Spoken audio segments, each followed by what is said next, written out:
I guess maybe we should all mute ourselves now, except for John.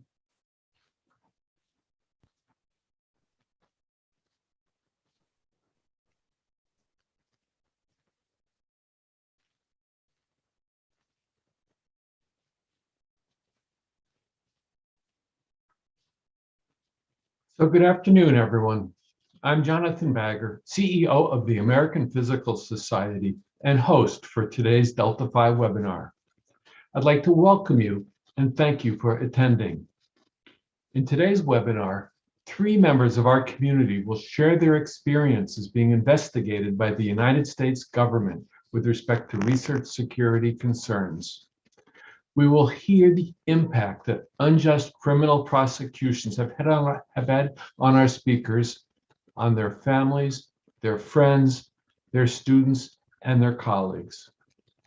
We will also hear about actions that APS has taken to support its members and to advocate for physicists. Advocating for physics and physicists is central to the APS mission. It is what we do. But beyond that, listening to and understanding the lived experiences of our members helps us grow much stronger as a community. We at APS aim to provide a welcoming and supportive professional home for an active, engaged, and diverse membership.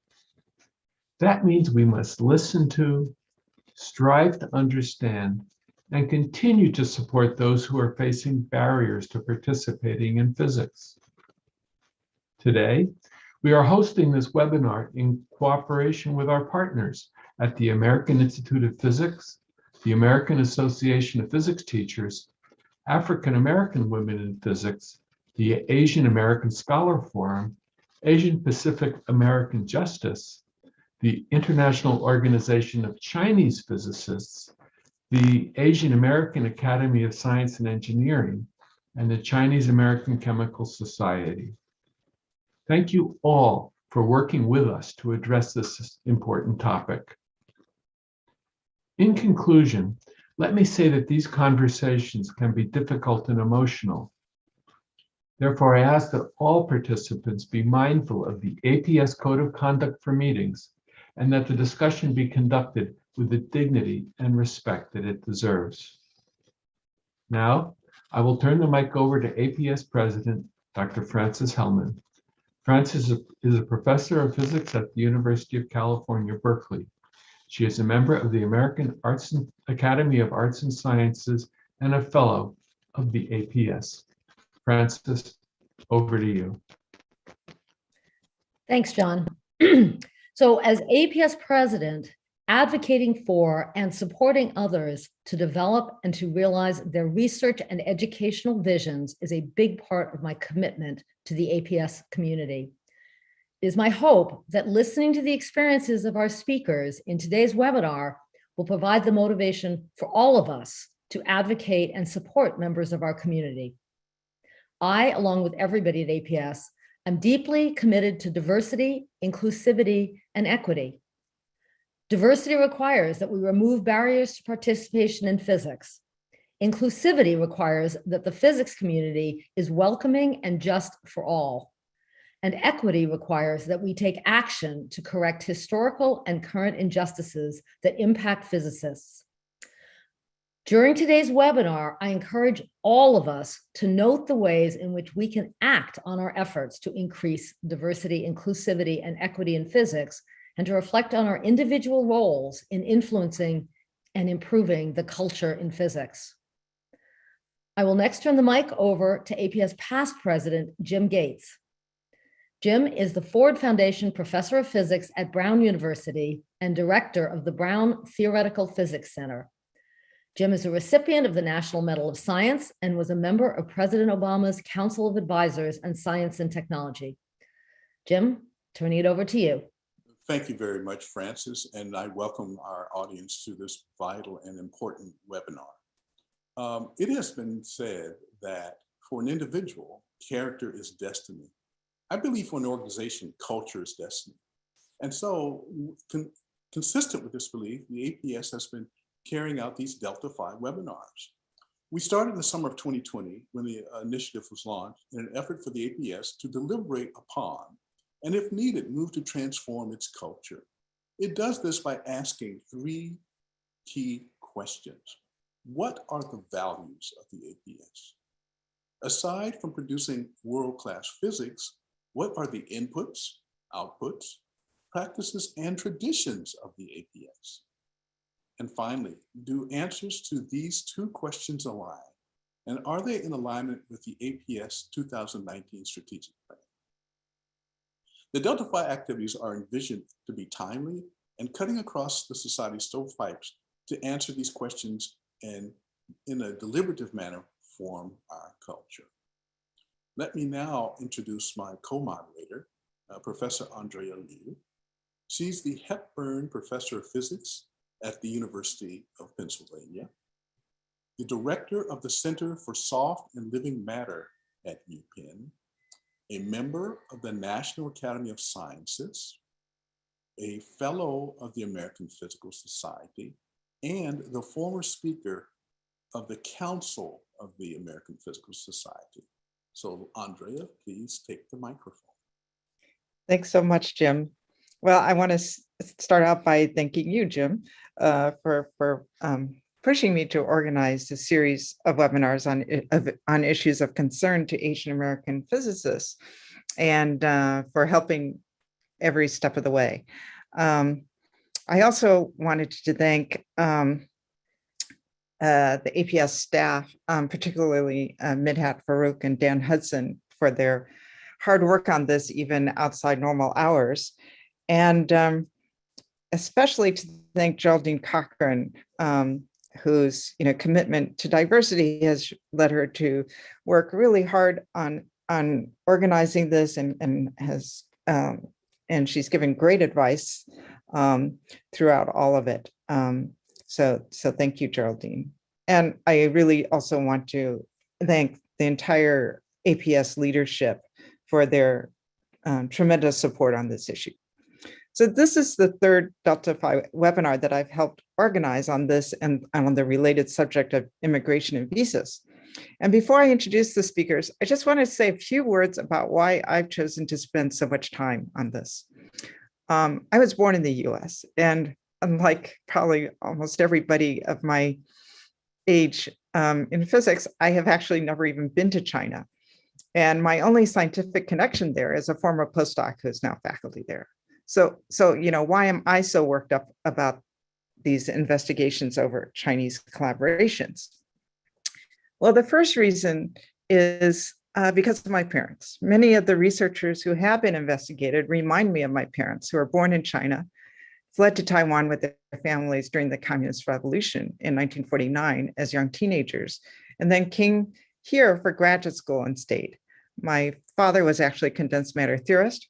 My mother was a journalist and writer, and they were both naturalized US citizens who believed passionately in their adopted country and contributed everything they could to it. The second reason is that I myself am actually afraid in the current climate. So just last week, I discovered an error in a current and pending form that was submitted as part of a grant proposal a month ago. My NIH funding accidentally was not listed. I corrected it, okay? But when I discovered it, it terrified me, okay? Because scientists have been barred from PI status on their grants or have lost their tenure positions for less than that. And this level of fear really is harmful. It's harmful. Of course, I don't like being this afraid, but I'm not the only one.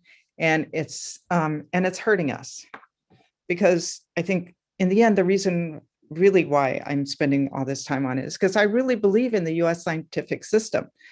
I think it's a national treasure that has benefited the US a lot. And I also believe that poor policies based on fear are destroying this treasure. So that's why I'm here today. So let me start out by introducing our first speaker today. That's Xiaoxing Xi. Xiaoxing, if you'd like to go ahead and share your screen and unmute yourself. So Xiaoxing is the Laura H. Carnell Professor of Physics at Temple University. He's an experimental condensed matter physicist, a fellow of the APS, and recipient of the APS 2020 Andrei Sakharov Prize. Xiaoxing, would you like to go ahead? Yeah, you're muted.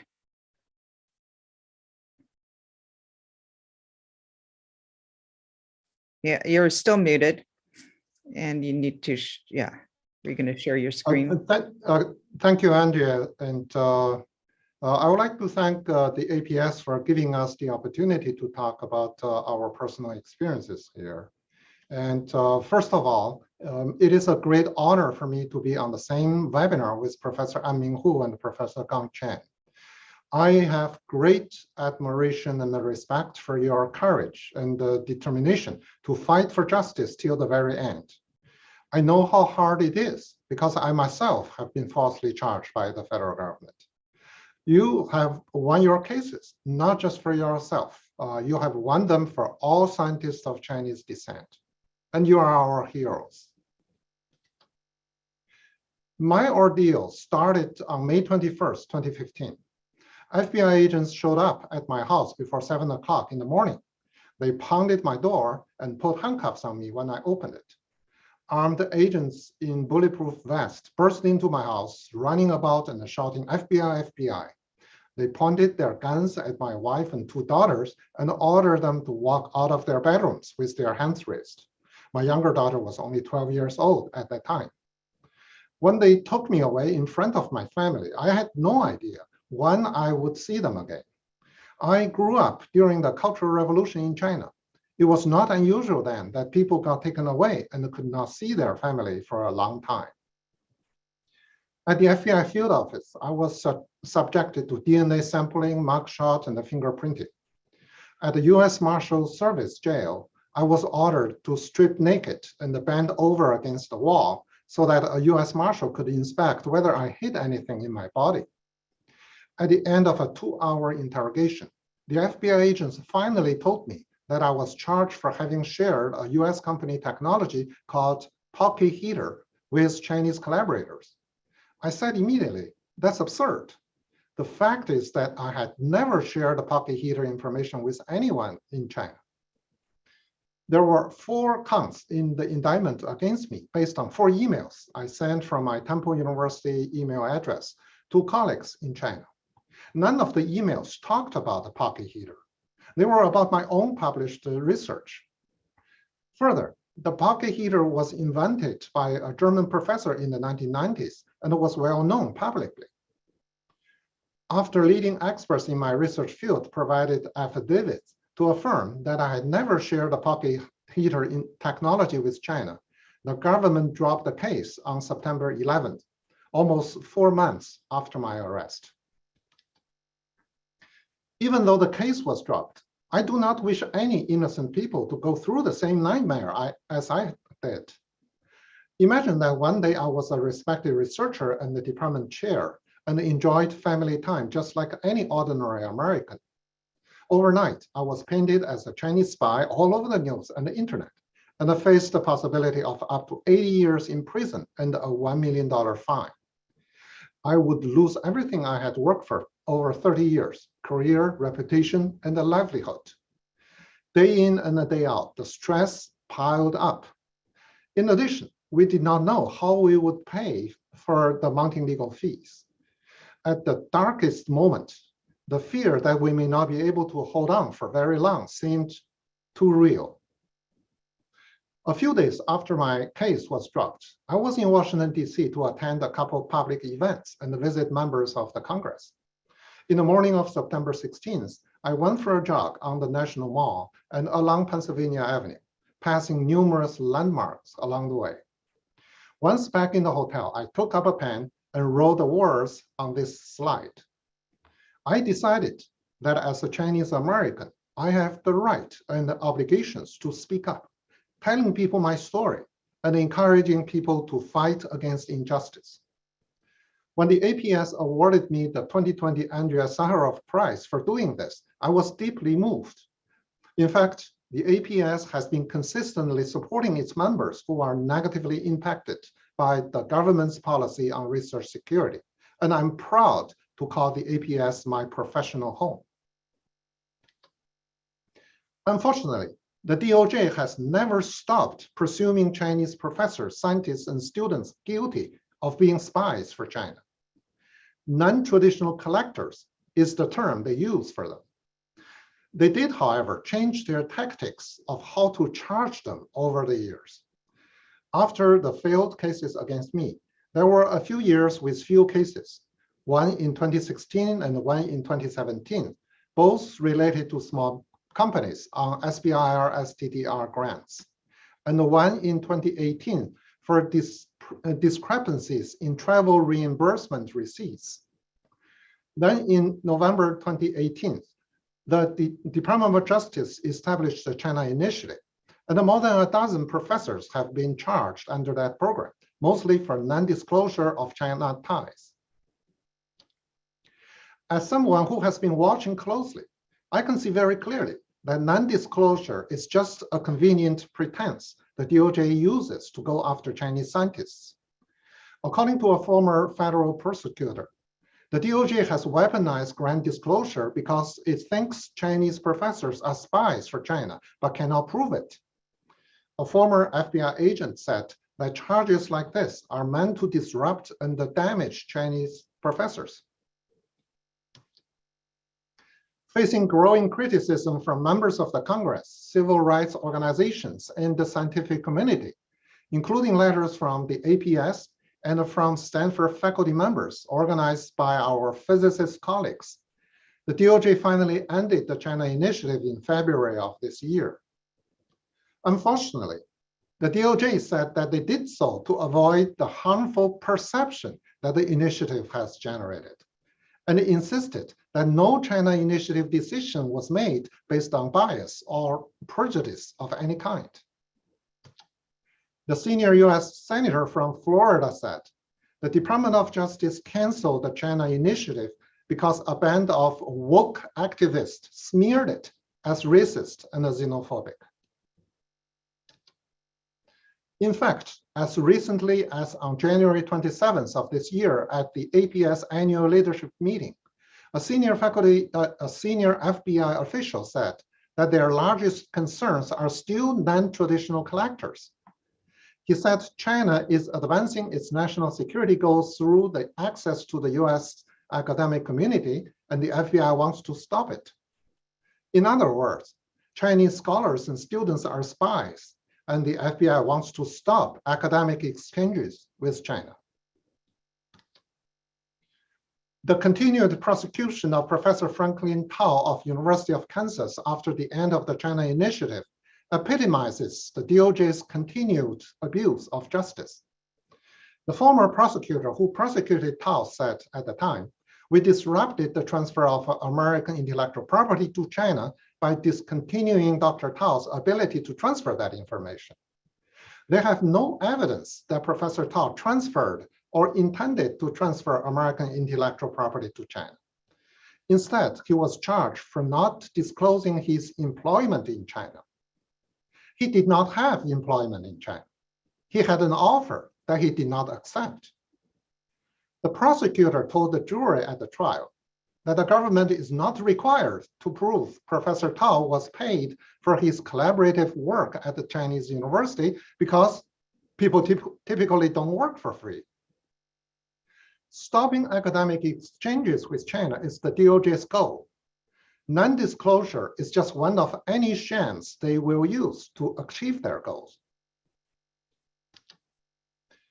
On January 4th of this year, the White House Office of Science and Technology Policy released a guidance for implementing a national security presidential memorandum, NSPM 33, issued by former President Trump.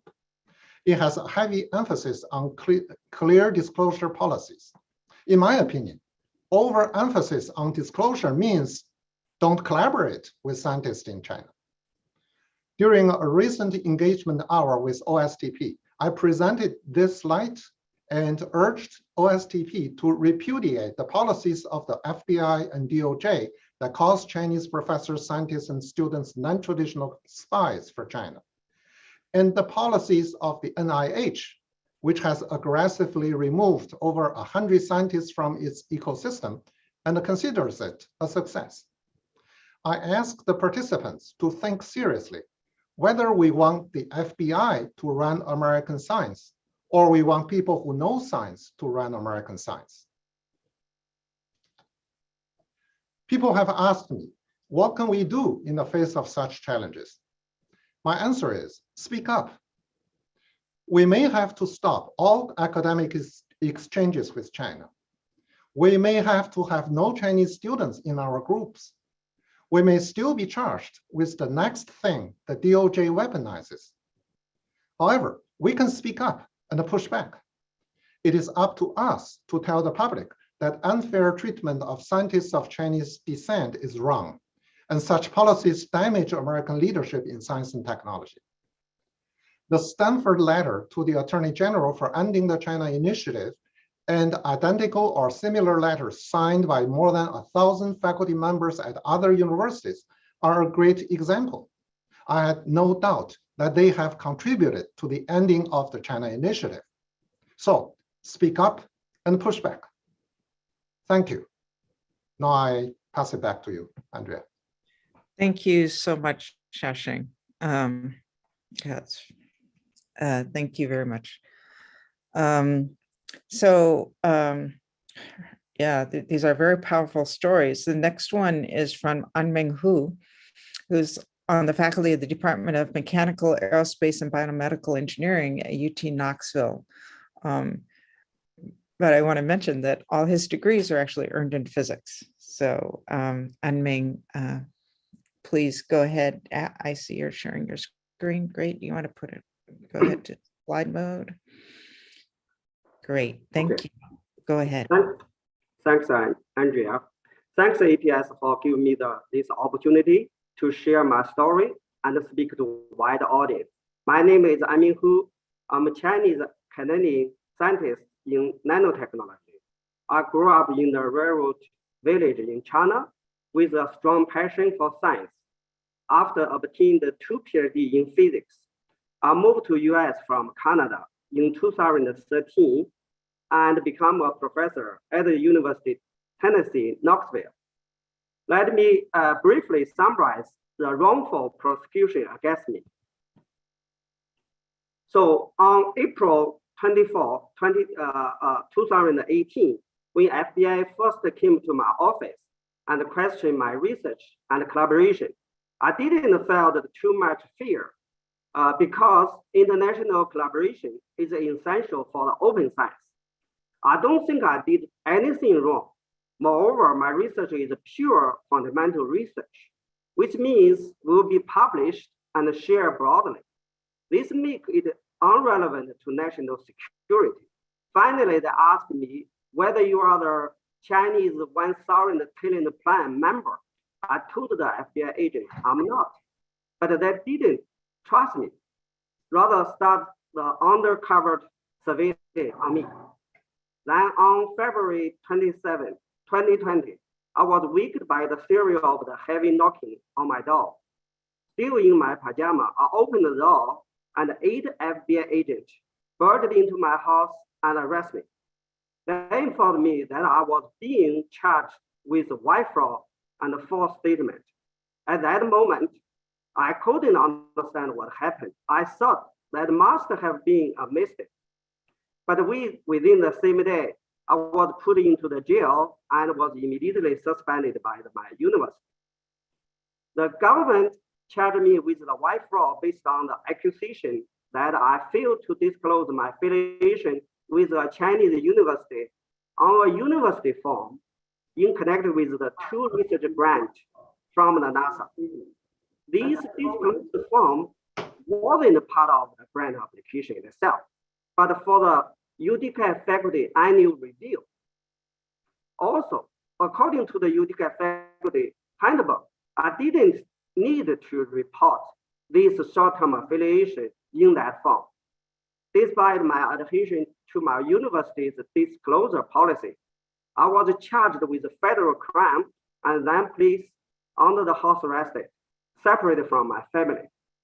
In June 2021, my case went to trial and resulted in the mistrial. after the jury deadlocked when the concern of the FBI misconduct came to the light. Despite the outcry from the Asian American community and the concern raised by the Congress members, civilization groups, the government still pressed to retry my case.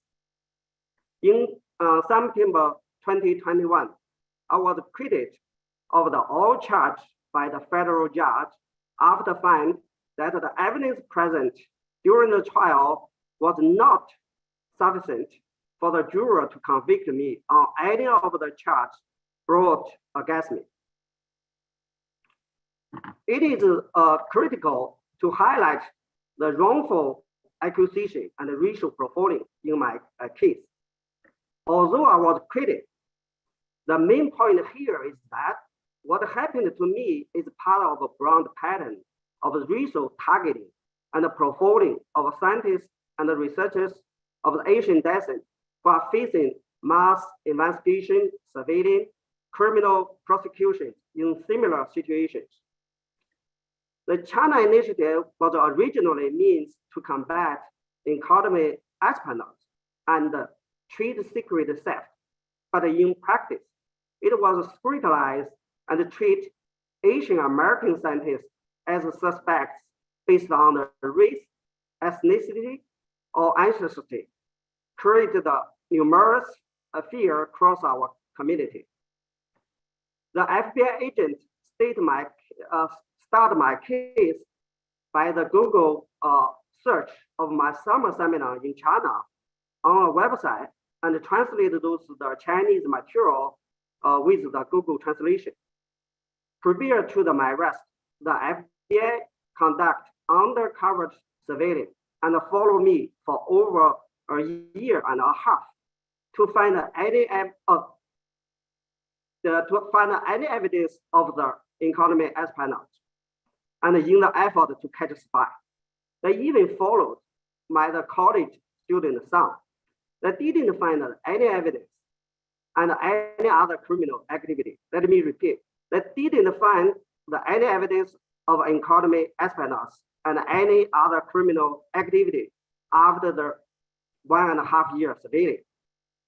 In my case, the FBI agent have poor knowledge and understanding of basic academic activities and criminalize any connection to China, which was professional legitimate.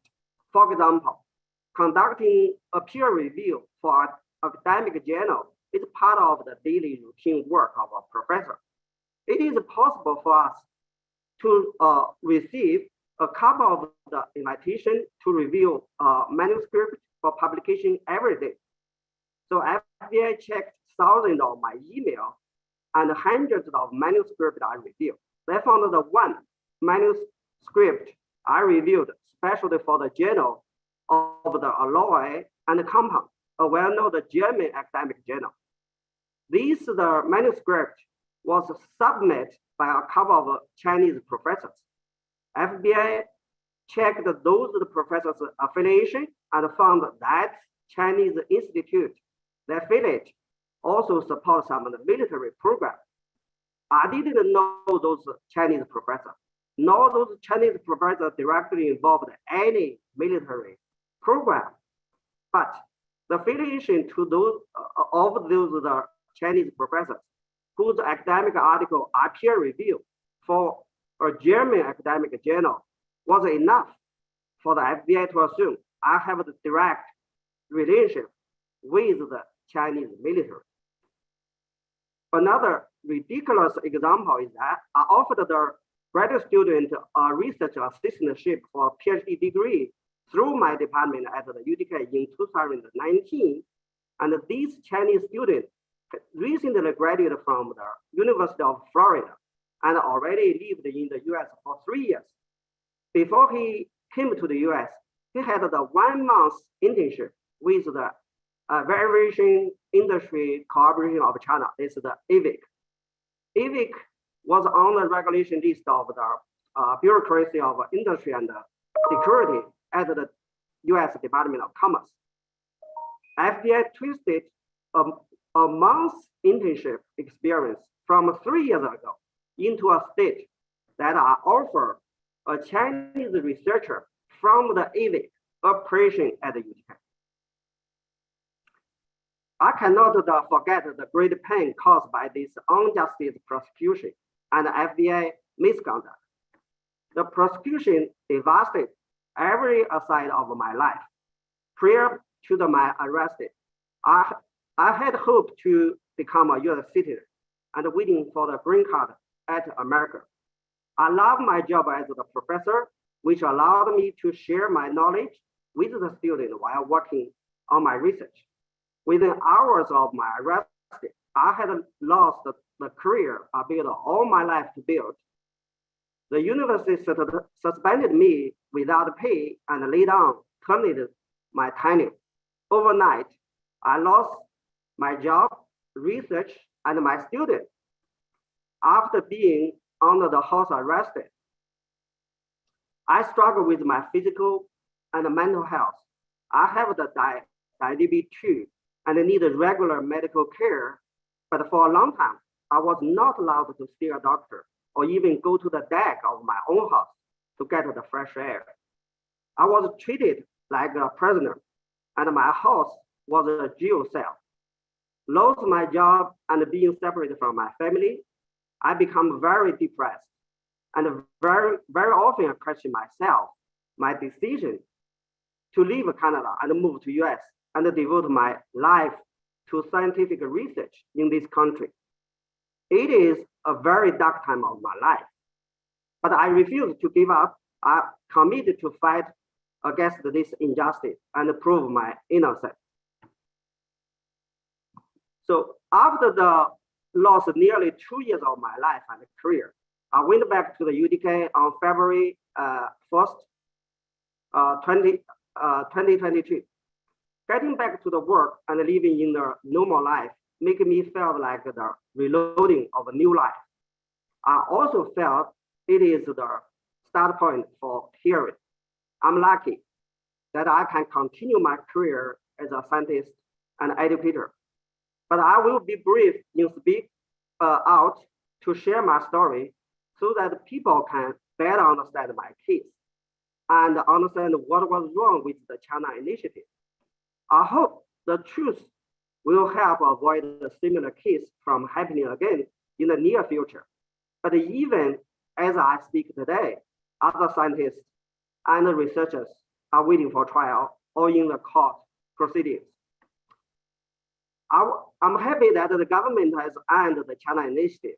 I'm grateful for the organizations like APS, CCS is a committee concerned scientists, AAGC, UCA, and APA Justice, who call out the government for their racial profiling and overzealous investigations. Move forward, I hope the college and the university will continue to realize they should protect their faculty. The funding agency should review their inconsistent policies.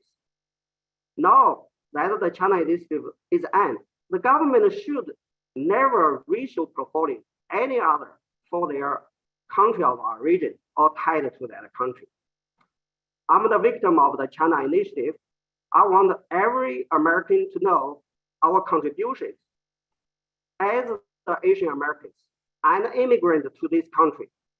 We can only be stronger together as a nation if we can learn lessons from those cases and ensure that this does not happen to anyone ever again. Thank you for your listening. Yeah, I will pass to the Andrea. Thank you so much, Anming. It's really a terrible story. So let's maybe, can you stop sharing? Yeah, your I'll stop. Okay. Yeah. And then Gang can start sharing his. Yeah, so you're still, yeah, just stop sharing your slides in Zoom. Thank you. Okay. That's okay. Okay, yeah, so Gang, go ahead and share yours. Yeah, Gang is getting set. Let me just introduce him. It's the third case we're going to hear today. So Gang Chen is the Carl Richard Soderberg Professor of Mechanical Engineering at MIT. He's a member of the National Academy of Engineering and a fellow at the APS. And Gang, please go ahead and tell your story. Thank you. Let me start with a big and now thank you to APS. 2 months after I was arrested, APS leadership sent to US Attorney General Garland an open letter questioning my arrest. APS is the only professional society openly questioning my arrest. I'm extremely proud to be a fellow of APS. Today, I'm going to share my story under the title, We Are All Gang Chen. This is a quote of open letter from my colleagues. And here is the key timeline of my ordeal. In January 2020, when I returned to MIT from Nogang Airport, I was stopped for a few hours, interrogated. My computer and cell phones were taken away. I'm happy that I did not tell them the passwords to the electronics when asked, because I knew that was my right as a US citizen. After I came back, I told the MIT leadership. They were shocked and immediately provided me legal support, found me an excellent lawyer. MIT also hired another external lawyer representing MIT. So the two lawyers worked the entire year 2020, and they found I didn't do anything wrong. In December 2020, the prosecutor, who both lawyers know, actually told them that there are no imminent indictment, at least in another 6 months. Yet, within a month, on January 14, 2021, with less than 1 week to go in the Trump administration, around 10 to 20 federal agents storming into my home, arrest me. 1 year later, the US Department of Energy dropped all the charges against me. The prosecution is absurd. Here are just a few examples. On the day of my arrest, Chief Prosecutor Stephanie Sigma indicated to my lawyers that they rushed the case. She said, among all the accusations, she was the most angry that I served as a reviewer for the China's Natural Science Foundation. In a news conference on the day, the outgoing US attorney, Andrew Lenin, questioned my loyalty to US. He's now a lawyer at this Jones. The FBI special agent in charge, Joseph Bonavolonta, said, we found Chen has accepted approximately 29 million in foreign funding. Well, at the same time in my home, my wife asked agents, what's my crime? One agent responded, he took $19 million. My wife asked, where's the money? And the agent said, the money is at MIT. They knew it was an MIT contract, yes, yet they painted it as if I took the money.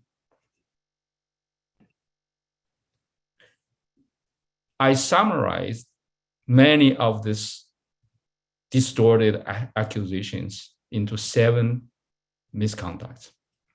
1, they knowingly distort facts. 2, they criminalize normal scientific activities from the examples I gave. And what's worse, I actually never served as a reviewer for China's Natural Science Foundation. I received a lot of emails, but even if you don't reply email, those are criminal evidence. They use a lot of their several examples. And even I follow the law and the rules, it's also a crime. I had a lunch outside the MIT campus with an official from Taiwan because he wanted to talk to me, and I'm an academician of Academia Silicon. Out of courtesy, I had a lunch with him outside campus, and that was a crime. They rushed the case. They didn't interview critical witness. In March 2021, 2 months after they arrest me, they interviewed the MIT grant specialist, and she told them, I did not do anything wrong. She's a specialist in DOE grants, and confirmed. And those kind of exculpatory information by US law, Brady law, they need to turn over to my defend my lawyers. They hide those information. Until November, my lawyers went to them and asked. We knew they had those information. And they turned quite a lot because they knew they could no longer hide, and they start getting afraid. That's when they start to talk about dropping the charges. Yet they never apologize. They use different excuse. In January 2022, they said we have new evidence. What's that new evidence? They finally called US Department of Energy, and the manager said I didn't do anything wrong.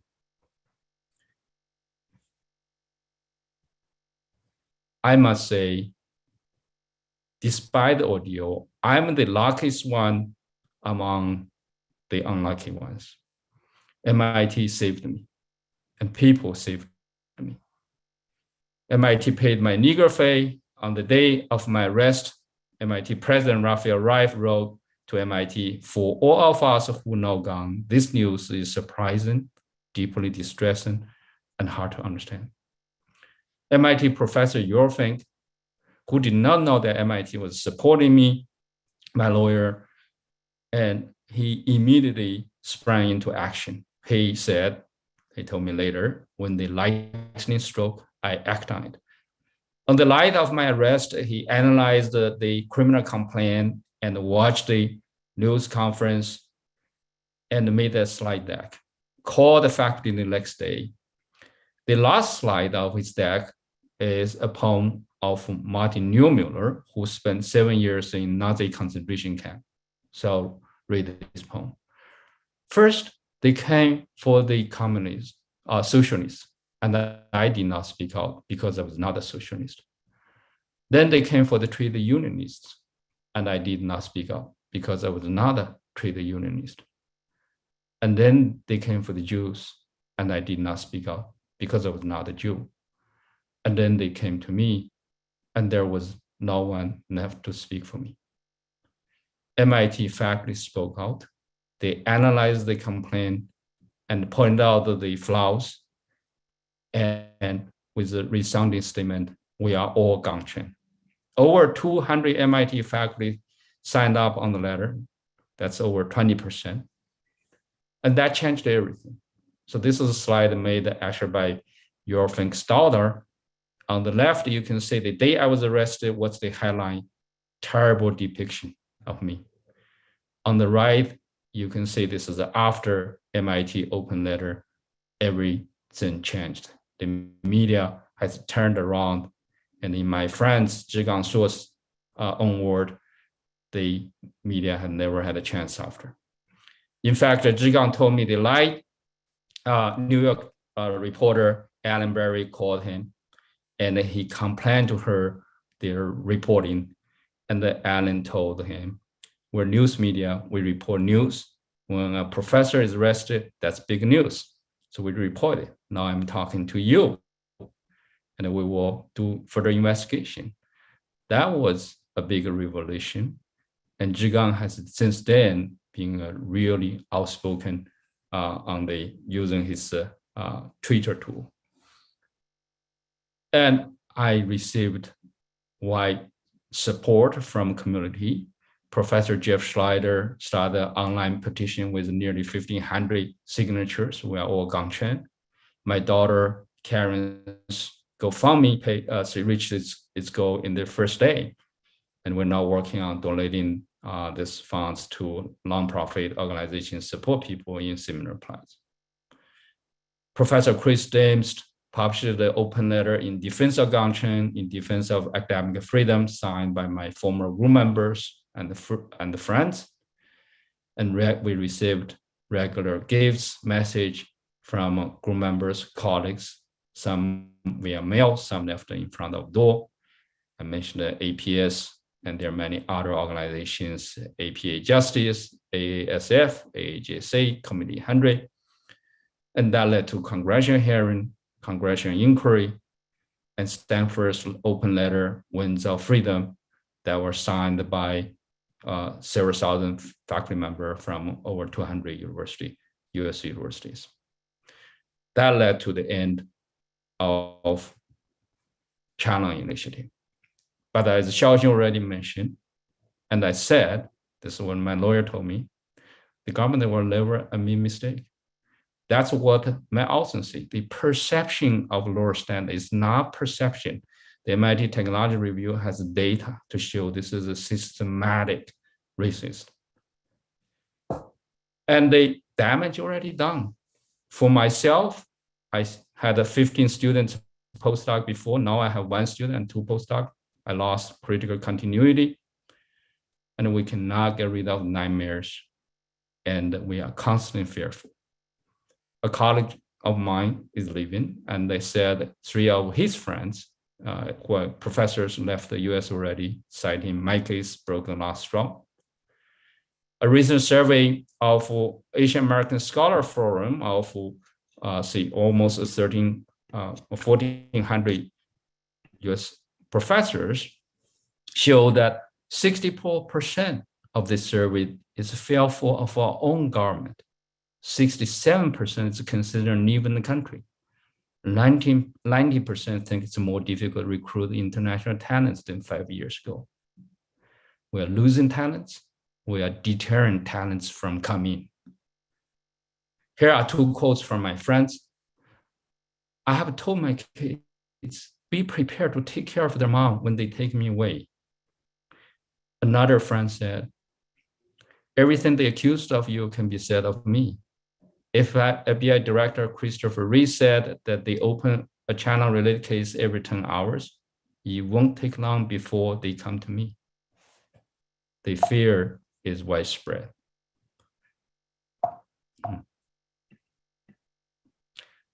And the witch hunt is still going on. 2 weeks ago, Franklin Tao's case, the jury convicted him, but the judge compared his case to Anming Hu's case and said there are lots of commonality between the case, that case, and this one, factually. We hope the judge will make the right call. The problem is the federal agents, they know they just want to exhaust those people, right? I mean, from Anming to Franklin, and really, I know Franklin, their family is way behind their legal bills. And, this is actually their GoFundMe page. I encourage people to really look into that.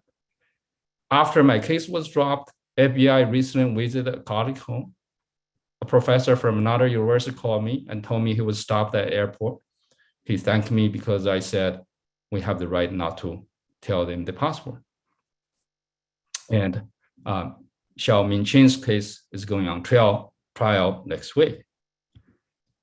Really, those are the lessons I summarize into 5 points. We are all losers. US is the biggest loser.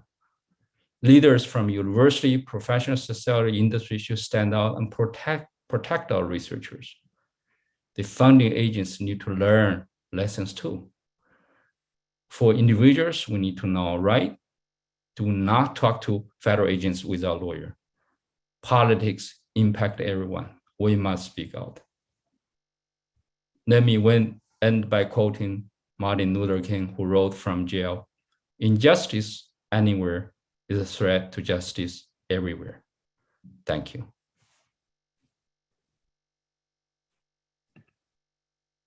Thank you so much, Gang. Yes, indeed.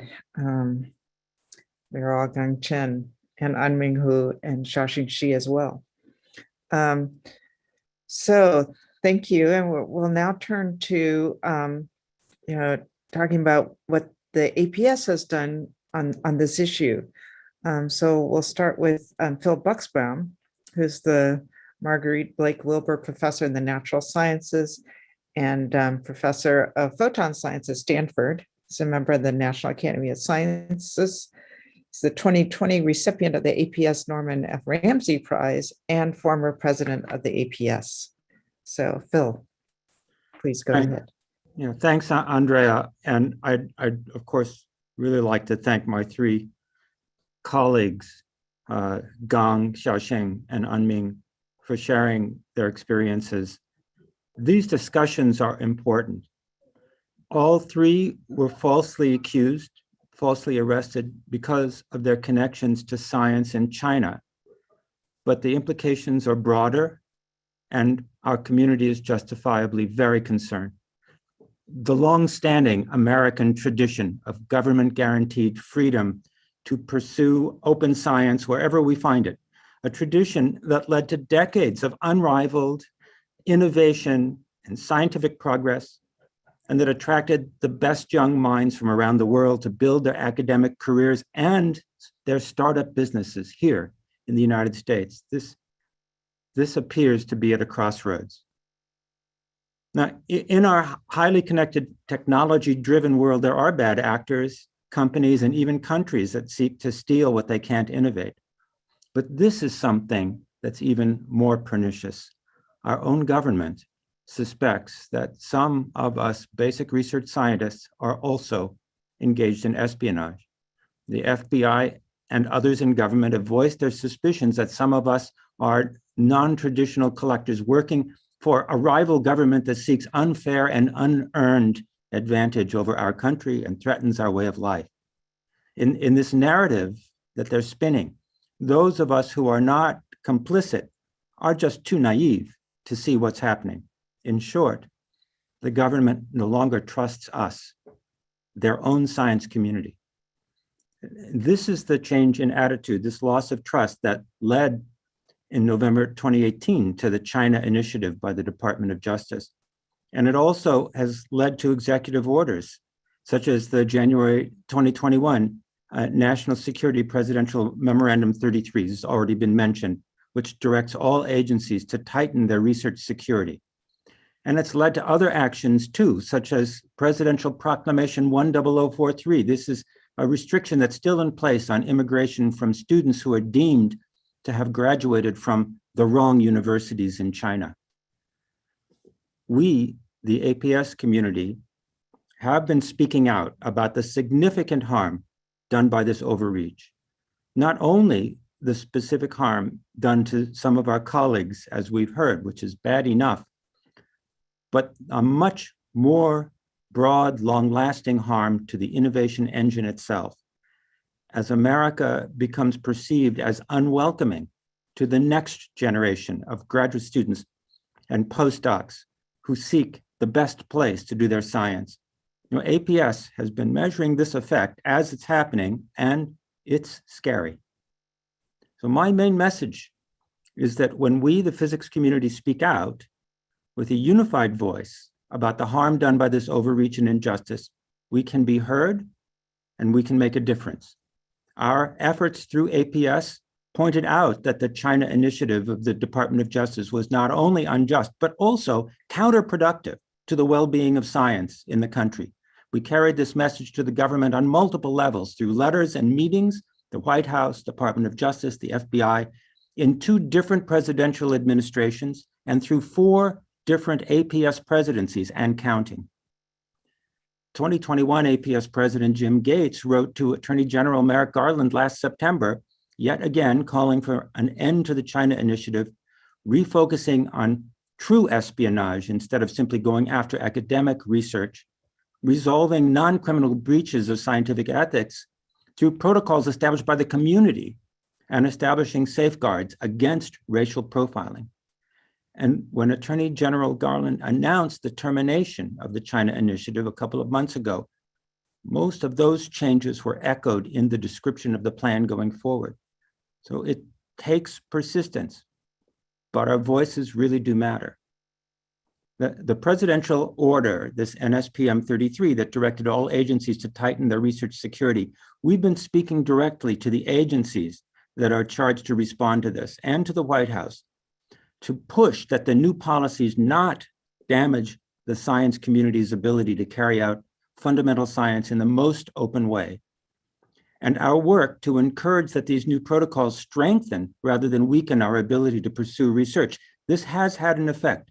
When NSPM 33 guidance was issued this year, it contains several provisions that are aligned with our recommendations and that have been central to our efforts, such as standardizing disclosure across all agencies, creating a pathway to enable grantees to correct past disclosure errors, a more limited role for the Department of Justice to intervene in these cases, and safeguarding against racial profiling or other forms of discrimination.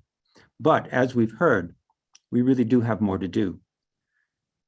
These changes that are happening echo the message that we set down in our February 2020 APS board statement on open science and recommitment to research principles, that the open exchange of information that is essential for progress in science also carries with it a responsibility for us to disclose conflicts of commitment, handle pre-published information responsibly, and insist on research integrity.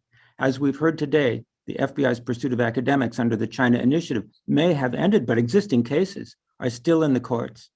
And new policies and pending legislation may still target the academic community in harmful ways. We need to be there to speak out when that happens. That's my main message today. My message to Xiaoxing, to Anming, to Gang, and to everyone listening. We need to continue watching and speaking out. We're not dropping the ball because the stakes for science and for all of us as scientists are just too high. And now I'd like to introduce Francis Slakey, the APS Chief External Affairs Officer. Thank you. Thanks, Phil. And thanks for the opportunity to talk to all of you today. So APS has several advocacy activities underway to help strike the right balance between US research security and open science, and Phil just mentioned many of them. So I'm actually going to focus my comments on one of our other activities today. I'm going to take a few minutes to say why APS filed a brief in court in support of Professor Xi's case to hold the US government accountable for his wrongful arrest. Now, APS isn't made up of lawyers. We're not a human rights organization. So why did we file a brief in court? Well, when APS leadership reflected on Professor Xi's case and his filing, we recognized that we actually had something unique to say in his support. And here's what we recognized. While Professor Xi was the one who had to suffer the handcuffs, the wider scientific community has felt their grip. And here's what I mean. There have been several negative impacts on US leadership in science as a result of the wrongful arrests of the scientists that you have just heard from in this webinar. And I want to take a few minutes to describe some of those negative impacts. But let me first say that APS recognizes that the unauthorized transfer of US-based knowledge to other countries poses real threats to our nation's security. And we support the federal government making concerted efforts to address those threats. But for the US government efforts to be productive, there must be accountability when they go wrong. And we have data that shows why. So MidHat, if you could, please post in the chat the link to our surveys and report on research security policy. And I'm just going to go ahead and talk through it a bit. So first, the wrongful arrests that we've heard about in this discussion are hindering our nation's ability to attract talented international graduate students and scientists. That is not notional, it is happening. In that link, you'll see a recent APS survey and report. And we surveyed international graduate students and early career scientists who chose not to come to the United States. Nearly half of them say they decided not to come to the United States because it is unwelcoming to foreigners. But even worse than that, we also surveyed international students who did come to the US.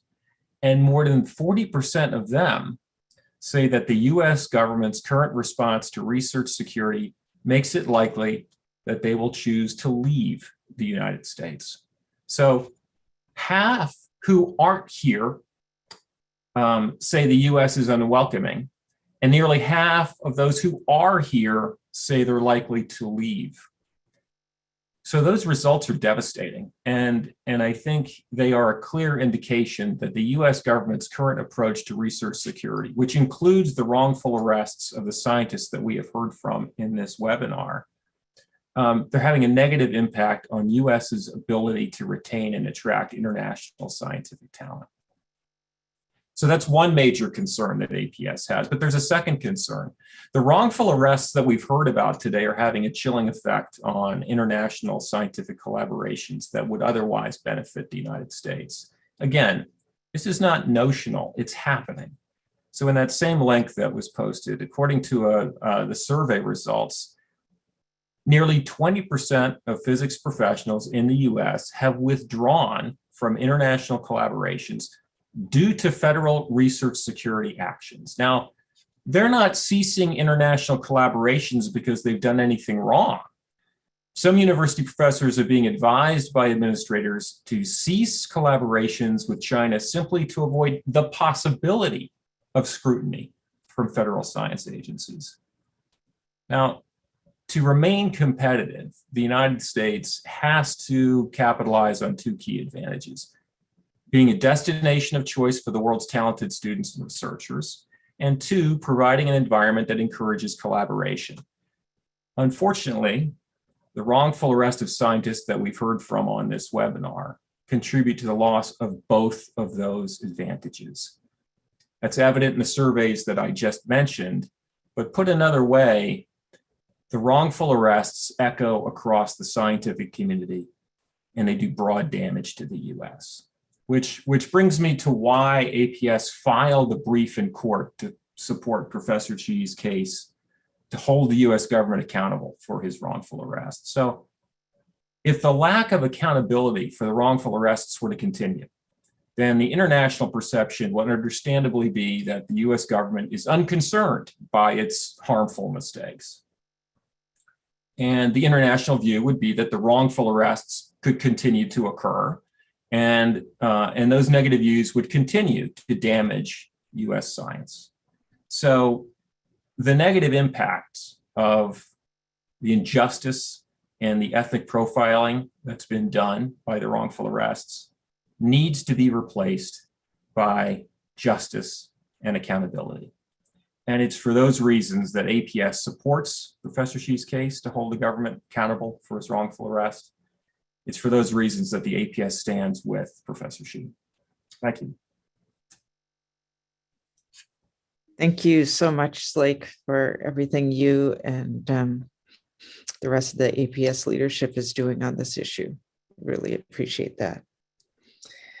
Okay, so we're going to take a break now, 10 minutes. Let's come back at 4:45 Eastern. Meanwhile, please post questions in the Q&A, and we'll be addressing those after the break. Okay, so thank you all of the speakers so far. You'll see all these speakers again in the Q&A. All right, see you soon.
Can everybody who's back start?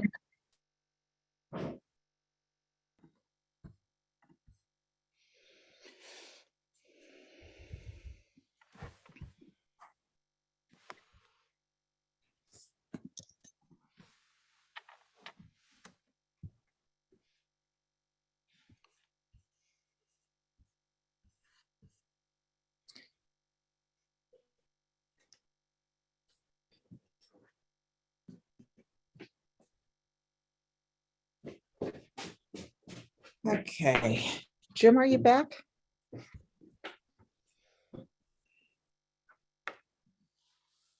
All right, so it is 4:45, so why don't we go ahead and get started here again. I'm going to start the Q&A actually with a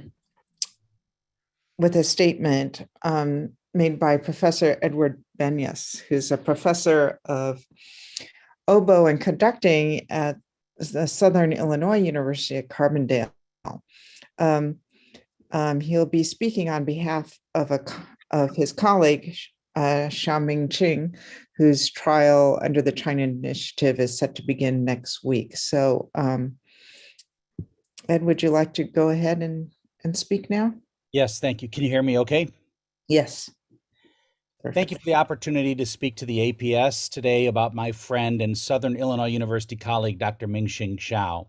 As you well know, and has been made clear from the moving testimony today, the federal government's indictment represents a McCarthy-esque discriminatory witch hunt as part of the Trump Justice Department's misguided China initiative, about which over 2,000 academics and Nobel Prize winners from Stanford, Princeton, Harvard, Cal Berkeley, and dozens of other institutions, including my own, have expressed grave concern. We specifically noted that the China Initiative disproportionately targets researchers of Chinese origin, and that in most of the China Initiative cases involving academics, the alleged crime has nothing to do with scientific espionage or intellectual property theft. While these China Initiative cases are demonstrably unjust, the fact that they have targeted such an incredible teacher, scholar, and human being as Mingxing Xiao is especially reprehensible. His federal trial, as you stated, begins in Benton, Illinois, 1 week from today. I have known Dr. Xiao for 18 years as a close friend and SIU colleague. I can tell you that he is a generous, honest, humble, and devoted professor, husband, and father. Dr. Xiao is a pillar of our community, devoted to his family and to his students. For 8 years, he volunteered his time to teach math on Saturdays to pre-college students. We called this Ming Math, to better prepare these students for standardized tests. Many of the students went on to attend some of our nation's top universities. For his selfless work, our public radio station WSIU awarded Dr. Xiao the Good Neighbor Award last year.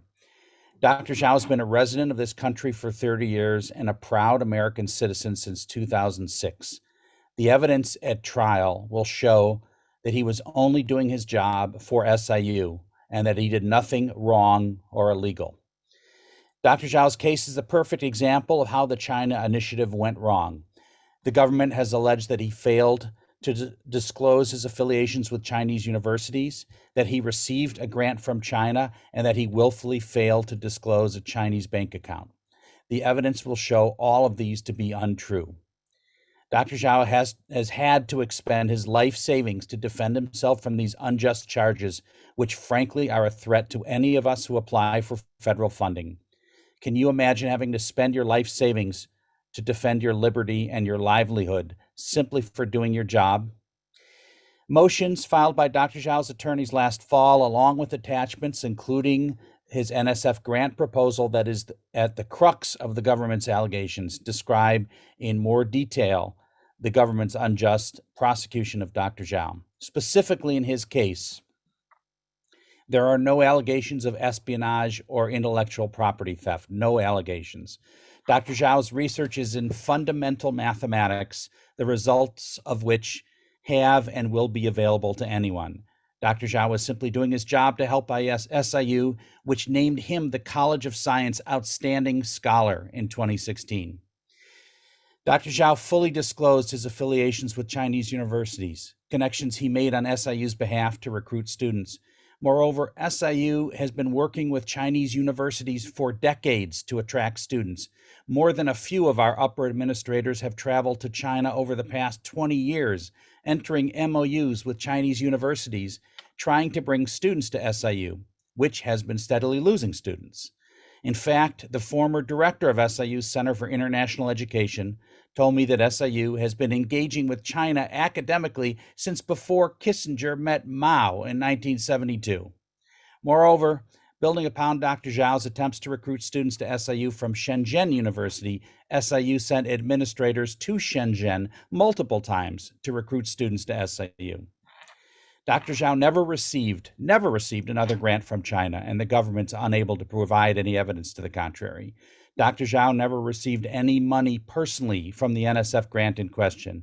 Dr. Xiao paid his taxes, and the government is unable to provide any evidence of willful intent to defraud. To conclude, my wife established a GoFundMe to help Dr. Xiao with his legal expenses last year, but it is woefully short of our goal, as his case has not had much national exposure. In addition to already spending his life savings on legal fees, he must pay travel and lodging costs for his legal team during trial and expenses related to expert witnesses. You can Google Ming Zhao GoFundMe to find the site if you would like to contribute. Someone I think has already linked to it in the chat. We are also arranging for colleagues, students, and community members to attend the trial to demonstrate our support for Dr. Xiao. And we also hope to arrange a peaceful protest outside the courthouse. But the federal courthouse is 45 minutes away, and the trial begins during the last week of our semester, so many supporters are not able to attend. Dr. Xiao has a great team of defense attorneys and numerous fact, expert, and character witnesses to testify on his behalf. This is a demonstrably unjust persecution of a patriotic American simply doing his job as a university professor. We hope you will please help spread the word about this injustice. Dr. Xiao is innocent of the charges leveled against him. Thank you. Thank you, Ed, and thank you for your efforts on his behalf. Yes, thank you. So let's start in on the questions. I'm going to start actually with one that it's something that people have said to me. And I'm going to ask this of Xiaoxing and Anming and Gang. So question is, so the three of you were all innocent and now you're free. So that shows our justice system works. So why can't we just let justice take its course? Who would like to start? Xiaoxing, would you like to start? Sure, yes. My case happened almost 7 years ago, but the impact, negative impact, has been with us all these times. So professionally, when I was arrested, I have a big project, a big group, 9 projects and many students and postdocs. Now I have only 2 grants, and one of the reasons is that the fear factor, right?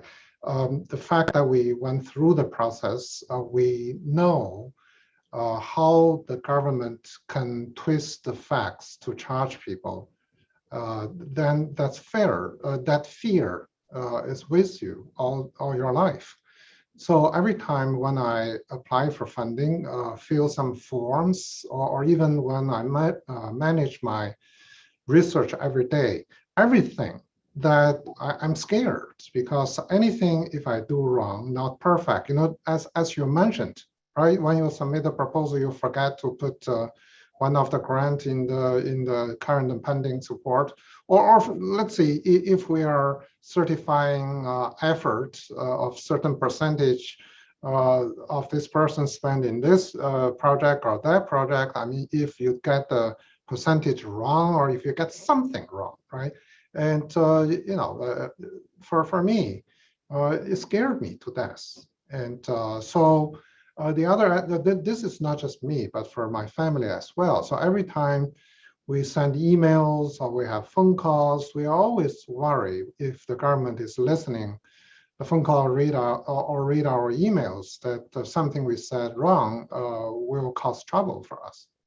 So this has had a very negative impact to our life, professional and personal. Thanks, Xiaoxing. Anming and Gang, do you have anything you'd like to add? Yeah, I can add something. So I'm a foreigner, as mentioned. I worked in the US with the H-1B visa, and also applied for the green card before my case. If there is no this case, my green card should already be issued. But currently, I'm still waiting for my green card. I don't know what will happen. I worked at back to the UT as the tenured professor with the employment authorization card. That's only for 2 years. What happened if if the government not issued the green card within the 2 years? And of course, as Dr. Xiaoxing Xi mentioned, all the personal damage and nightmare still there. That's I don't know. I mean, so even I'm reinstated by the UDK, but everything still there. Yeah. Thanks. Leave to the Dr. Gang Chen. Yeah, I just add a little bit. First, I say, as I said, I'm really the luckiest one among all the unlucky people. After my case was dropped, MIT welcomed me back with an open arm. MIT faculty and the institute meeting passed a resolution recognizing my contribution to MIT. I've given talks to different MIT leaderships. Really see the institute has done a lot for me. So I'm trying to forget, but just as Xiaoxing said, it's hard to get rid of the fear factor. And the other day, I remember I received an email from a Chinese student who I do not know. And he or she wrote, "Thank you, Professor Chen, for your support over the years." I jumped up immediately. I said, I don't even know this student. When did I support him or right? Because the government could use this against me. And those kind of fear is just constantly haunting you. And just personally, must say, I don't even have a credit card. The credit card company cancel my credit card to protect their reputation. Those are the things that constantly impact you. I wake up often during night and hear my wife cry during her dream. Right? I don't know. I guess I'll have to just try to find out where's my new equilibrium. It will never get rid of the fear, I'm afraid. Yeah. And it's not just you, right? It's people who have heard your story and are worried about it happening to them. So, Anming, there was a question for you in the Q&A, and perhaps you could answer it in writing. The question was, you mentioned inconsistent policies of funding agencies, and they wanted to know exactly what you meant by that. Especially. If you could, just reply in writing in the Q&A box. Okay. I can also mention a little bit. Those people can directly email me. I can mention the detail. So basically, what I'm talking about is the NASA China restriction. That's the very special in my case, and in other two professors that I know there. The one professor is in the University of Arkansas, and another is UT A&M. So if you have the funding from the NASA, and the NASA have their restriction called the China restriction.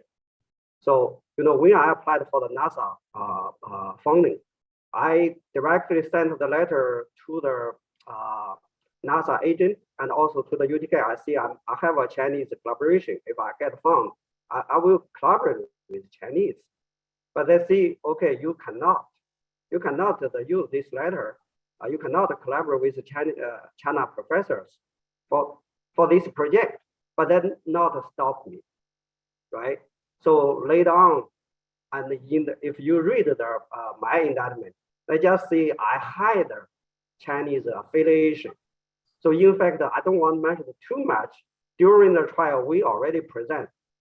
If there is a channel I can report, I've already disclosed that. So that's something I want to mention when I talk the inconsistent policy. So agents themselves should remember what they talked before, what talk about now. They cannot use the current policy applied for the behavior before. Or they understand by themselves. Yes. Okay, thank you, Anming. So I'm going to take the next question and address it to, send it to Phil and Jim. So it's from a student who's a victim of Presidential Proclamation 10043, which Phil, you mentioned. It's just to tell people, it's a policy of discrimination that's based on, it's directed at Chinese, that was started in the Trump administration, has been continued in the Biden administration. Basically, they're rejecting visas for students who have studied in a list of 7 universities in China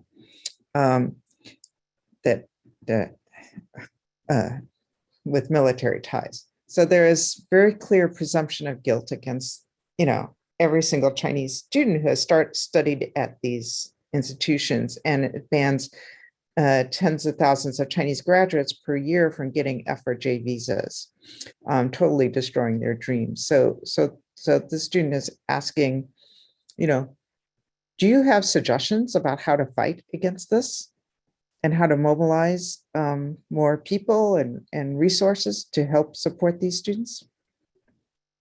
Well, I can say a few words, maybe also both Jim and Dr.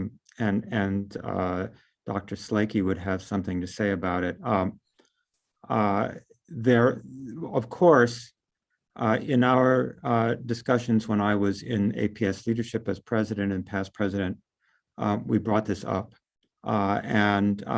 There has been some incremental, I would say, improvement to the original situation. The original situation was actually quite disturbing, not only because, as you point out, Andrea, and as the writer points out, not only because it targets people simply based on where they come from and not based on any of their actual activities or whether they really do pose a risk. Not only for that reason, but because originally in the proclamation, we were not even told what those universities that bore this risk, what they even were. And in fact, it's kind of silly if you think about it. The government issues a presidential proclamation and doesn't even contain enough information in the presidential proclamation for anyone to know who is covered by the proclamation. The idea was that, well, those who need to know, I suppose, but it made it very difficult for the community to mount a targeted response and to help our community members who were caught in this trap. Now, of course, by now, that's no longer true, not because the government has revealed the names, but because by correlation, on the order of 1,000 students are not getting their visas, what universities they're from now. But there was an improvement, and the improvement was that the Secretary of State directed that consular officials could override this directive if it was in the national interest. Now, it was a very short statement about that at least the public part that I saw. And so one doesn't really know what that criterion means in detail, but nonetheless, that is encouraging, because in a more in a saner world, I guess I should say, which we all hope to move towards. It's the reason that we all wake up in the morning, right?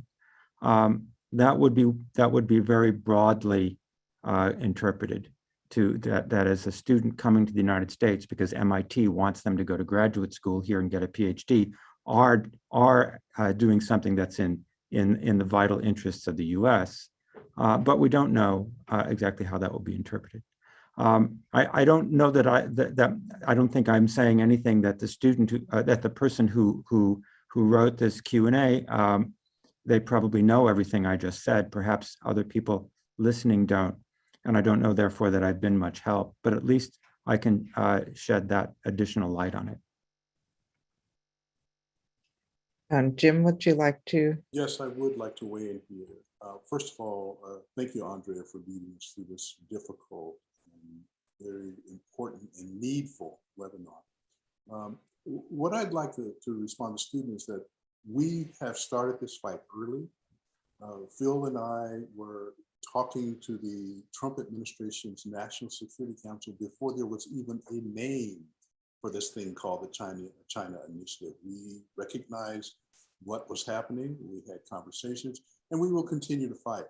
The thing that I would say to this student and any other student in this position is that we are more effective in our fight if you will reach out to us, if you will inform us, because these numbers really matter. And I'd like to turn it over to Slate to talk about how we use the numbers in our discussions with the government and with the public in order to show the shameful nature of some of the things that are happening here. I think that's the most important thing, is to understand that, in the word of one of our former presidents, we have your back. And as a member of another minority, we see, certainly I feel a very emotional commitment, because as there's a saying in my community that if none of us is free if one of us is not. And so we fight hard to make sure that all of us are free. Slate, can I get you to talk about the numbers and what they do for us?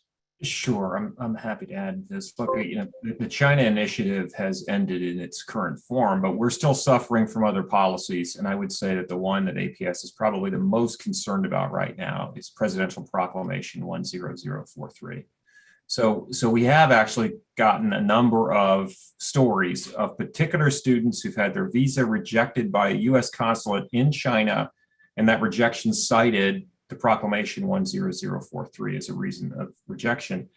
So we presented that to White House staff. They were concerned, but as Phil indicated, while there was some change, there has not been enough change. So right now we're collecting data on the broad impacts of this policy. So please, if you get the survey request from APS, fill it out. We use that in conversations. That helps fuel our pressure on the White House to make changes. But depending on how those conversations go, we'll then turn to the physics community for advocacy and mobilization.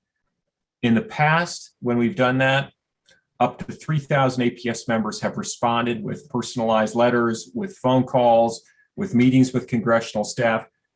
The mobilization enabled us to defeat a previous presidential proclamation that limited international students' duration of stay in the United States. That mobilization enabled us to get positive visa policies into legislation that's now passed the House. So please join thousands of your APS colleagues and respond to those email alerts when you get them. Yes, thank you, Slick. Yes, and let me just say there are about 55,000 APS members. So 3,000 is a good response, but we could have a lot more than that. Andrea, there was a question from one person. Could I deal with that? Do you mind? Yes, please, go ahead. Okay, so an anonymous attendee ended his Q&A by asking, how can we create and enforce more credibility and accountability within the scientific community? I think this is a very important question, and I want to make sure that our audience understands that we have not been lax in dealing with this. There's something called the pivot, which is a name that my predecessor, Phil Buxbaum, who's on screen, gave to this action. We, from the very beginning, have told the government that what they were doing was likely going to be not effective, but even counterproductive for what they were claiming to wish to achieve. And so our response was, there are things on non-disclosure, conflict of interest, conflict of commitment that are violations of the ethics of our very community. and lack of transparency. So we on totally independent of the question of whether our colleagues of the Chinese diaspora are being persecuted, there's the whole issue that all of us who call ourselves scientists should have an awareness and an adherence to a set of code of ethics that can support our credibility when we talk to the outside community, whether they be scientists, non-scientists, political leaders, or what have you. So we're working on that front too. And in fact, it is my hope that these Delta Phi webinars, the ones that we're part of today, will next pivot at some point to this larger discussion about how the use of adherence to ethics is a defense for all of us in this domain. So thank you. Great, thank you. Let me address this next question to Xiaoxing. You mentioned the case about Franklin Tao, and the person asking the question says it seems that he did get paid and employed by Fuzhou University. So can you please comment on the dual employment issues for many professors involved in China's talent programs? Yeah, according to the Medium report and also the court filings, Franklin Tao says that he never signed any contract, he never taught any class, and he never got paid. The prosecutor was saying that, well, the prosecutor only have a contract which does not have Franklin Tao's signature. Franklin Tao has never signed that contract. But the government was saying that, oh, it doesn't matter you sign it or not. They're saying that he entered into the employment there. Why do they say that? Because he has continued to collaborate with Fuzhou University. And I suppose the questioner might be referring to the reimbursement of travels or expenses of those trips. But Franklin Tao himself said very clearly that he has never got paid for his for his collaboration work. The government says that they don't have to prove that. Right? The prosecutor said to the jury that you can use, you can use your common sense. Nobody would work for free. But of course, I will say that whenever we collaborate with either colleagues in China or in Germany or in Japan or anywhere, we work on behalf of our university. We don't get paid by the people who we collaborate with, right? And Franklin Tao has been collaborating with Fuzhou University, but he published paper with his Fuzhou University address, the affiliation in the paper. He's working to make University of Kansas more famous. Okay, thank you. Jim, did you want to ask the next question? Actually, I didn't, but I certainly can. Okay. One of the things that I would like to hear from our three guest speakers who have all lived through this experience is they've given very powerful testimony to what it has meant to them professionally. But I think that some of our members of our audience might wish to hear more about the impact on families, because clearly each of these gentlemen have lived through something extraordinarily traumatic and have stood up for basically for rights for all of us, what it means to have a democratic country of laws. But what is the impact that they have seen on their families? I think that might be something that would be of value to our audience. And I see Anming shaking his head, yes. So can we start with him? Okay, yeah. Thanks, Jim, for you bringing this the question. I can certainly talk about my case. You know, as a foreigner, I worked in the U.S. With the visa, and once I was arrested, I put under the house arrested, and I cannot leave the U.S. Even I was acquitted because my legal status is as the green card pending. So if I leave the U.S., I will permanently leave the U.S. That means my application will back to zero. So that's the reason. Even last year, I was acquitted and dismissed my kid. I still not see my family until now. You know, my second son, my daughter, already over 2 years I haven't seen them. Especially for my daughter, so she was 6 years old. You know, during my house arrested, I have to almost every day on evening talk a story, the bad evening bed, the story to her, and she keep asking my wife, you know, when I can see my dad, why my dad cannot come to Canada see me. You know, each time it's really painful to me. I talk about the 10 to 15 minutes to my daughter, but it takes the few hours for me to recover. I mean, that's a big burden and the tragedy to me, and of course to my family. And mentioned to my elder son, he's the second year the UTK student. You know, when I was arrested, that day he was to have a class in the same building my office was. And after the class, he came to my office. So to him, the surprise, you know, my office was searched by the FBI and sealed. And through the campus, everyone talk about every professor was arrested, but nobody know what's his half father. So he got so scared, and he have to quit and back to Canada because you know he cannot live in the dorm. So until now,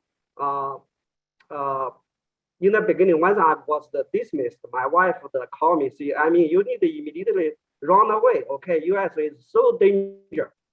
So my wife thinks, you know, the U.S. professor is a dangerous job for the foreigner. I told them I cannot leave because, you know, if I leave, it's just that I'm was get the penalty. So that's the reason until now I haven't seen my family. And you know, my family, my both son and my wife still fear to visit the U.S. Of course, there is a pandemic. There is another limitation, but our family haven't rejoined. We're planning that maybe next month or even, but it's already over the 2 years. It's really big, painful in my heart. Thanks, Anming.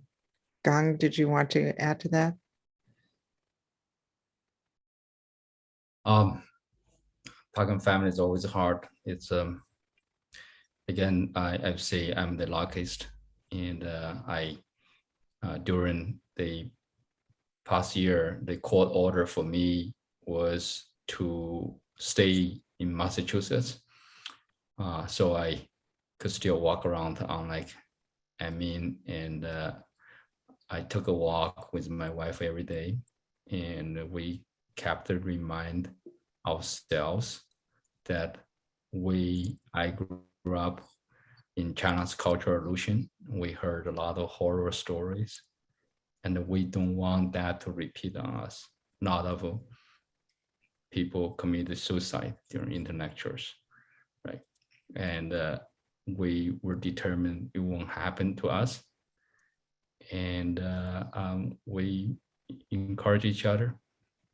And I have 2 grown-up kids, and we just try not to tell them anything. The lawyer said, you should not tell them anything because it could endanger them. And so I know they're very angry. After my case was dropped, and my son wrote something, and eventually we put it in APA justice. and my daughter become sort of not of friends want to reach to me, and they couldn't reach me. My lawyer said I should be silent. So they reached out through my daughter. And I know all those have big impact on her. So we're still trying to digest those. It's hard on the family, even though I said I'm the luckiest.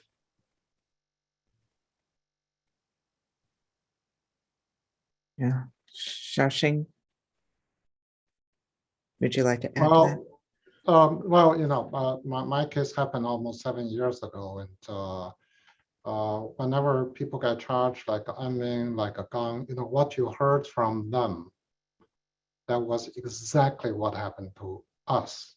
So, you know, at any time when such cases happened for all these other professors, I can exactly envision what they are going through.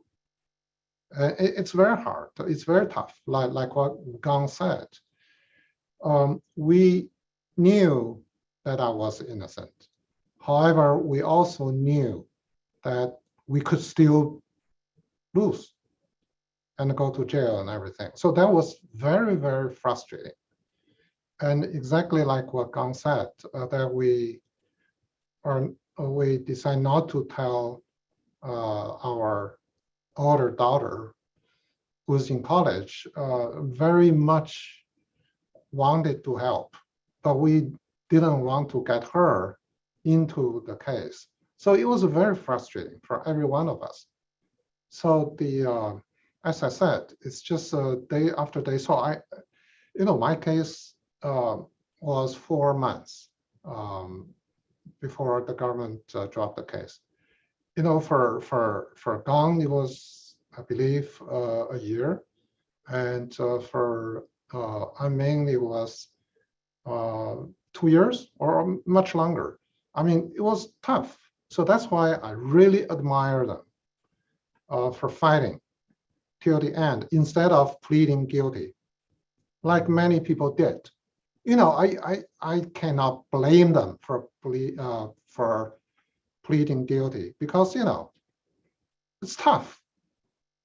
Every day when you get up, you are just feel such a pressure, such unfairness.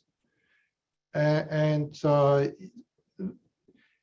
you know, as I said, sometimes we felt that we may not be able to hold on. And it's extremely tough every day. So that leaves very deep scars, psychologically, mentally, even physically. You know, well, in my case, I could see my wife getting thinner over the time, and a lot of physical problems happened after the case. So the damage to the family, I mean, that was the hardest thing for me, like what Gang mentioned. You know, for me, you know, falsely accused, had the possibility to go to jail and so on and so forth. In a sense, you know, sometimes I said I can take it. You know, I thought about, you know, Mandela a lot, right? I read the book about him. But I said, well, you know, if I had to go to jail, I will do what he did. But for a family to suffer, that was really, really tough. Thanks, Xiaoxing.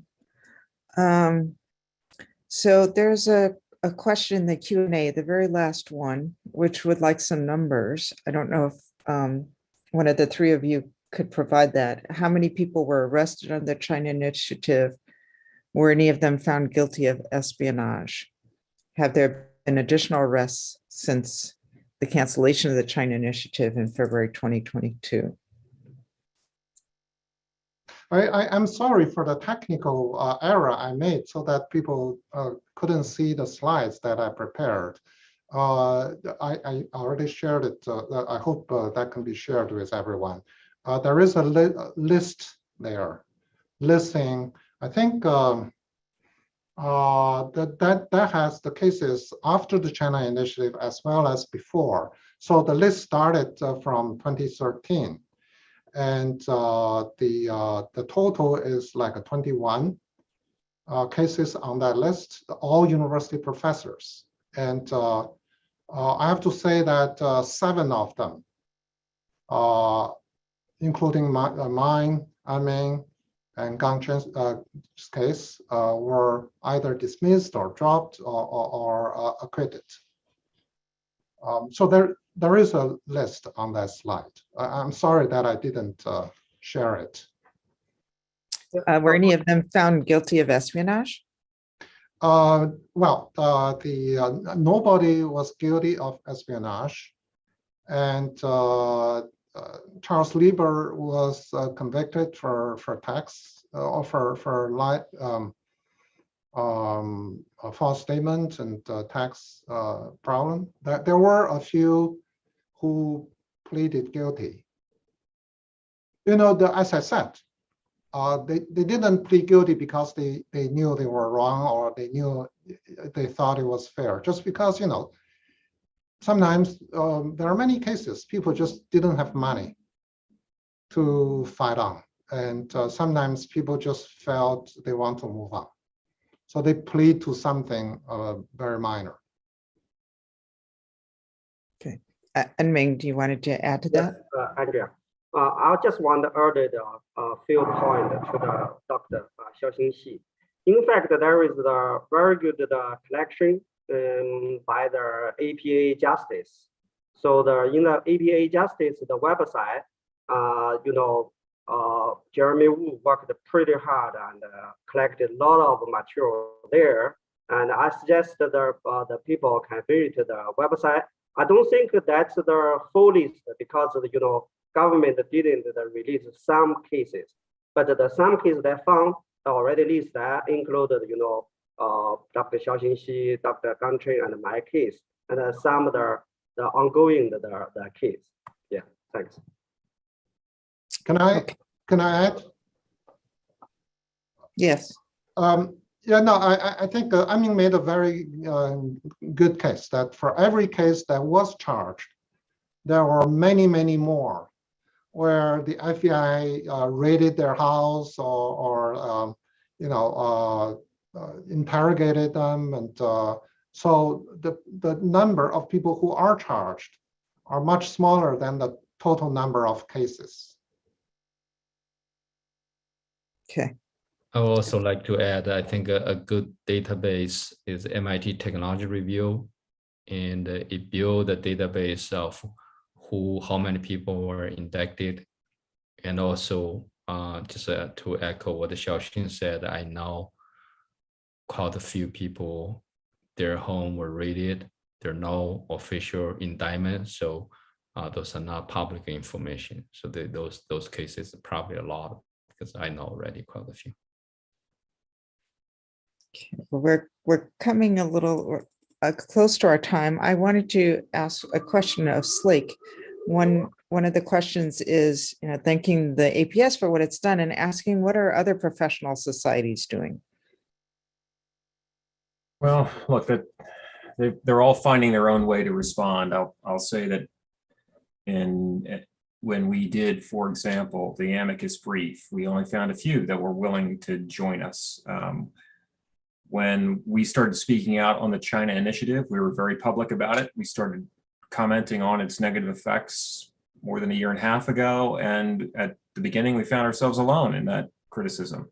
But I think there's a growing voice among the scientific community about these concerns. But it's up to those other societies to make decisions about how they want to confront this. I'll simply say that APS, from the beginning, APS leadership has shown a lot of strength in standing up for justice and opposing the China initiative.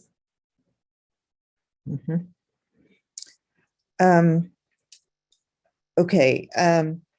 I do want to call attention, Catherine Woodle and also Midhat Baruch posted in the chat a link to the APS ethics guidelines.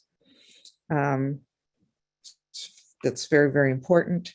Um, there is a question here. I don't know if we can just take a couple minutes to respond to this.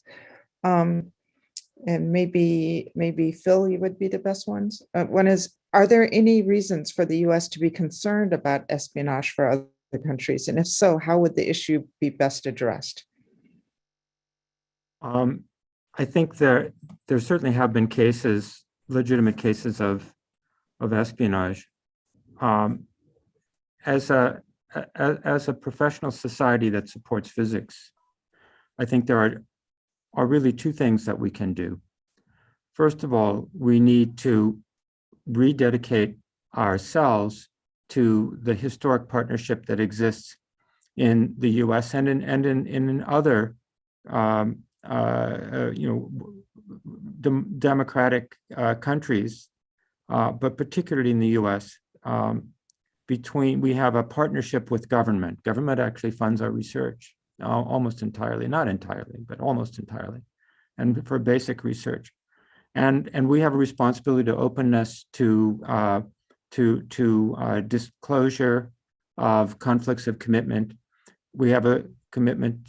We have to make an ethical commitment to protect our research results before they're published, and not allow them to be distributed without permission of the people who are responsible for actually collecting and taking care of the research results. That's our responsibility, but it's a two-way deal. The government has a responsibility to guarantee open science and the freedom for us to pursue science as long as it's unclassified, that is not required to be classified for military reasons. We should be able to pursue science freely. So if we uphold our part of that deal, that means that we have to have very strong ethical guidelines, and we have to practice what we preach about them. So that's one thing that we can do. And then the other thing I think we can do is speak out when there's injustice. That's, of course, what this webinar is about. But we can't just leave it at this webinar. It's everybody's responsibility to make sure that we can draw a clear distinction between things that are legitimately harmful to some need to maintain security, or things that are instead just actually harming the science ecosystem, the science partnership that we hold so dear, and that really has benefited the country so much. And if we can do those two things, keep those two things in mind, I think this is the APS has been at the leadership end of this, and we have been very consistent. And we've been trying to continue to think about policies that we can put in place to help the community realize those two goals of ethical science and open and free science. And I hope we can continue to do that. So that's kind of a rambling answer, but it's a very, very specific answer, I think, that we all feel about what we need to do. Andrea, can I weigh in here? Because there's an important caveat that someone in the question, in asking the question, is there a problem? Yes, there's a real problem. Yes, there are reasons for our government to be concerned about espionage. But the reality is, when we talk to people in the corporate world and other domains of American activity, the problems typically that are real are not in the scientific community. They do not surround this research at fundamental level, which is mostly what we do. But there are reasons of concern. And the APS's role, and Slate can speak to this too, is that we have attempted to become a trusted partner, not only for the community that we represent, but to our government, to make sure that they understand that that our objections, that when the government brings valid objections to us, we wish to see the law obeyed. So there's a very fine balance that we in the leadership of the APS have maintained throughout this entire period. Okay. Thank you. Slick, did you want to say something? Or? No, I think Jim and Phil's comments were excellent. Okay, great. Well, I just want to thank all the speakers today. And I want to say to people in the audience, I know many of you may be wondering, whether their future lies in the US, especially the younger scientists. And I want you to know that there are lots of people who are fighting for you and fighting these very poor policies that are hurting you, hurting all of us. And so you're not alone. And the best thing we can all do, every one of us who's still here, is to, as has been pointed out, is to speak out and to work with our professional societies and other organizations to bring this attention to the fore. So I really want to thank all of the speakers again today, and thank you all for listening. Thank you. Andrea, thank you for leading this particular session. We are all very happy for your leadership. Thank you. Thank you, Andrea. Okay. Thanks, Andrea.